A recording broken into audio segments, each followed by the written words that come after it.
Hello বন্ধুরা, কালকে ছিল কৌশিকী অমাবস্যা। আর এই কৌশিকী অমাবস্যা বছরে একবারই আসে আর ভীষণ শুভ দিন। তো এই কৌশিকী অমাবস্যায় আমি সারাদিন কি করলাম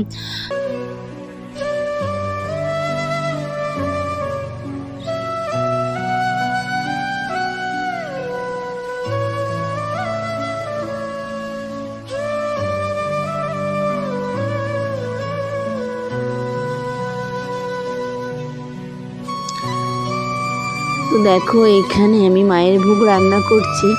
তো প্রথমে খিচুড়ি রান্না করে নেব।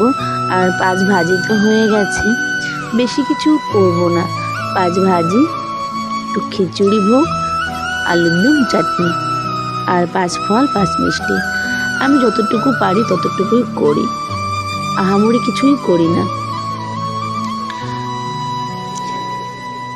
তো এই কৌশিকী অমাবস্যায় তোমরা কি কেউ কখনো তারাপীঠে গিয়েছো? আমিও কিন্তু যাইনি। আমার ভীষণই ইচ্ছা করে, আমার বর যেহেতু গিয়েছে। আমি কিন্তু এমনি তারাপীঠে গিয়েছি কয়েকবার, কিন্তু কৌশিকী অমাবস্যায় আর এই দিনই নাকি তারা সিদ্ধি লাভ করে, এই কৌশিকী অমাবস্যায়। আর এই কৌশিকী অমাবস্যা ভীষণই শুভ। তোমরা কি জানো এই কৌশিকী অমাবস্যা আমার বরের নাম অনুসারে? কেননা আমার বরের নামও কৌশিক। আর আমি তো এমনি প্রতিটা অমাবস্যায় নিরামিষ খাই। আমাদের বাড়িতে আমিষ হয় না, অমাবস্যায় আমাদের বাড়ি নিরামিষ। আর এই বছরে কৌশিকী অমাবস্যার দিন আমরা মায়েকে ভোগ দিই। আমার প্রতি অমাবস্যায় আমি দিতে পারি না, শুধুমাত্র কৌশিকী অমাবস্যায় দিই। ইচ্ছা আছে আস্তে আস্তে প্রতি অমাবস্যায় মাকে দেব, যেহেতু এখনও ছেলে ছোট, পেরে উঠি না, সময়ের অভাব। আর আমরা খুব তারা মায়ের ভক্ত, আমি আমার বর, আমরা দুজনই খুব তারা মায়ের ভক্ত। তো দেখো, তোমাদের সঙ্গে কথা বলতে বলতে আমার ভোগ রান্না প্রায় হয়ে গেছে। আর সঙ্গে থাকো, আমার পুরো ভিডিওটা দেখো, আশা করছি খুব ভালো লাগবে।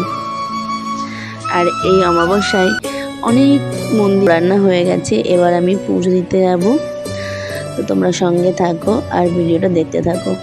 তো আমার তো ভোগ রান্না হয়ে গেছে, আর এদিকে মা এই যে আলুর দম করছিল, আর আমি চলে গেছিলাম ঠাকুর ঘরে পুজোর গোছাতে।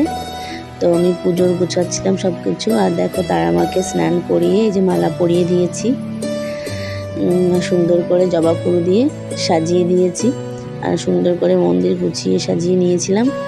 তো দেখো, এই যে মাকে এখানে আমি ভোগ দিয়েছি, আর 5 ফল 5 মিষ্টি দিয়ে খুব সুন্দর করে সাজিয়ে দিয়েছি। কেমন লাগলো তোমরা আমাকে একটু কমেন্ট করে জানাবে। আর ভালো লেগে থাকলে একটা লাইক, কমেন্ট এবং শেয়ার করে দেবে, আর চ্যানেলটিকে সাবস্ক্রাইব করে দেবে। তো তোমরা সঙ্গে থাকো আর আমি পুজোটা দিয়ে নিই।